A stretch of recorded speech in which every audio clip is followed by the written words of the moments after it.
Hello guys, আসসালামু আলাইকুম। সবাই কেমন আছেন? এই যে আমার গাছে মরিচ পাকছে, এখন এগুলো তুলবো। আসলে এগুলো পাকাইছি এই জন্য যে এগুলো আমি চারা করব। এই যে অনেকগুলোই মরিচ পাকছে। এই যে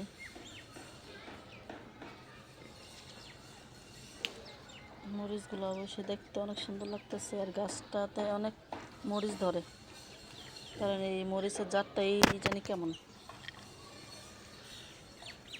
মাশাআল্লাহ, মরিচ খুব ভালো ধরে, অনেক ধরে।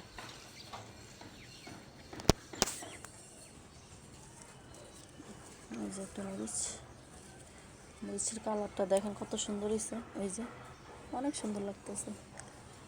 কয়টা 6টা মরিচ। এখানে আরেকটা দেখছিলাম, এই যে হ্যাঁ, এটা নিয়ে ফেলি। এই যে এখানে আরও মরিচ আছে, বা এই যে আরও ধরতেছে। এই যে মাশাআল্লাহ মাশাআল্লাহ, আলহামদুলিল্লাহ, অনেক মরিচ খাইছি এই গাছ থেকে। এই যে আমার আলু শাক, এই আলু শাকগুলো কয়েকদিন পরে তুলে খাবো।